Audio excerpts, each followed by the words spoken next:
नमस्कार दोस्तों। प्रस्तुत है पद्मा शर्मा द्वारा लिखी कहानी एक और वापसी। गजाधर बाबू रिटायर होकर घर आ गए थे।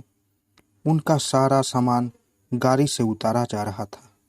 शकुंतला देवी खुशी खुशी उनका सामान उठा उठाकर उनके कमरे में व्यवस्थापित कर रही थी। उनका पूरा सामान जम गया तो उन्होंने एक सरसरी नज़र पूरे कमरे पर डाली और बहुत ही आनंदित हो उठी। अब उन्हें सुकून था कि पति घर आ गए हैं।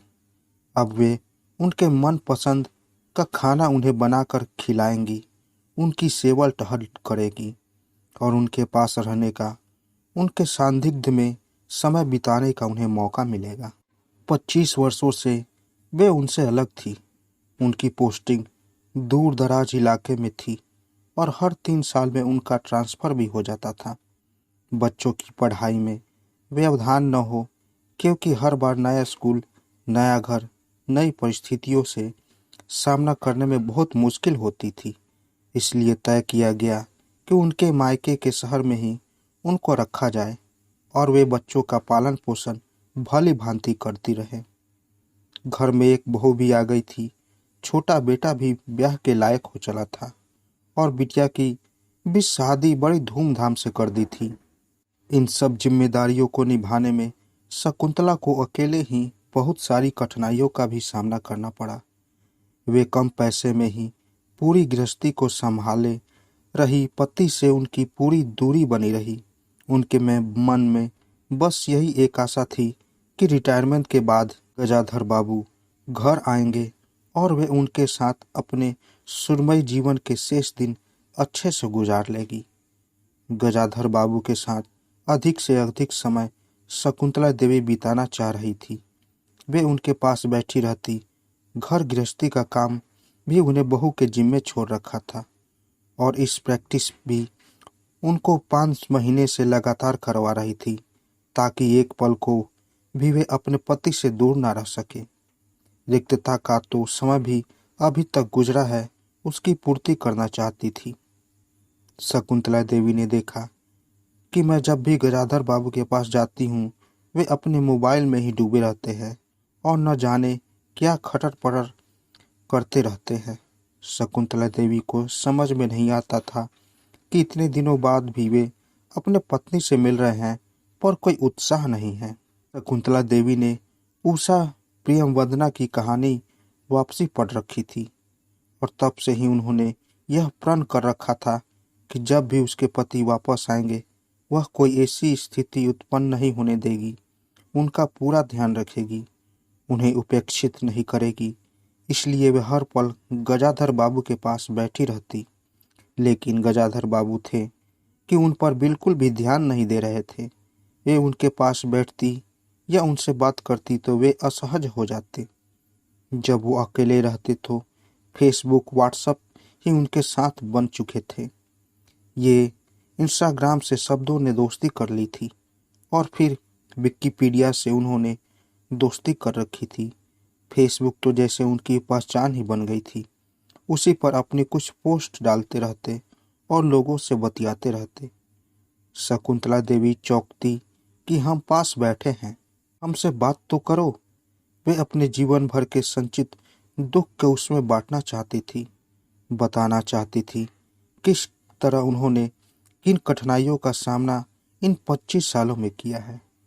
किस तरह से उन्हें भनक तक नहीं लगने दी कि वे किस संकट में रही। क्योंकि आप तो अकेले रहते थे, आप किसी भी दुविधा में या चिंता में न पड़े, इसलिए दुख कभी साझा हनक नहीं किया।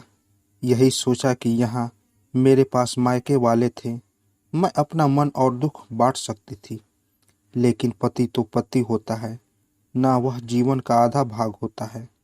शकुंतला देवी अच्छे से तैयार होकर उसके पास जाती, लेकिन क्या मजाल थी कि फोन से नज़र हटाकर वे उनकी तरफ देखते। फेसबुक पर लगी हुई सुंदरियों में ही उनका मन रमा रहता। अब स्थिति यह बन चुकी थी कि शकुंतला देवी कुछ भी कहती तो गजाधर बाबू असहज हो जाते और छोटी मोटी नोक झोंक शुरू हो गई थी। शकुंतला देवी रात में भी उनके पास आकर बैठी रहती, लेकिन वे अपने ही बुद्धू बॉक्स में उलझे रहते। शकुंतला देवी सो जाती और वे देर रात तक जागते रहते।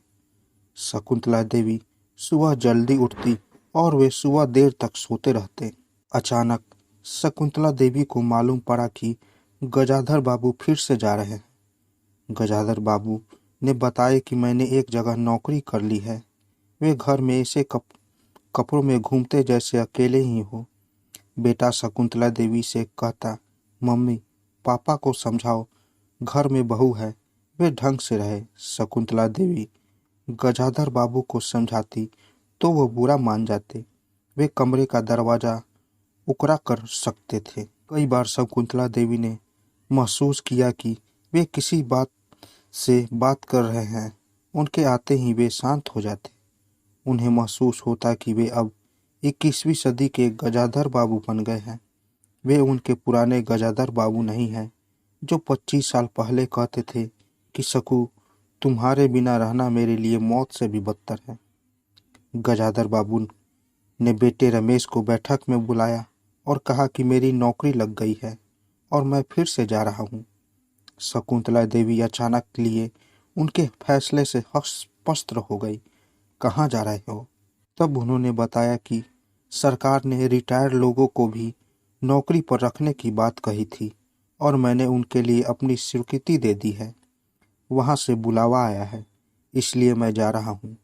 शकुंतला देवी ने कहा कि अब घर गृहस्थी बहुत संभालने लगी है, बेटे भी बड़े हो गए हैं, अब मैं तुम्हारे साथ ही चलूँगी। लेकिन गजाधर बाबू बोले कि मुझे पता नहीं कहाँ जान पड़ेगा, तुम वहाँ अकेली कैसी रहोगी? यहाँ बाल बच्चे के साथ रहो, नाती पोतों को भी देखभाल की जरूरत है। शकुंतला देवी बोल उठी कि आपको नौकरी की क्या जरूरत है? इतना पैसा मिला है, आपको जीएफए का पेंशन भी में अच्छी खासी मिल जाती है। क्यों जाना चाहते हो? यही सब जीवन के क्षणों में सभी के साथ रहो तो अच्छा लगेगा।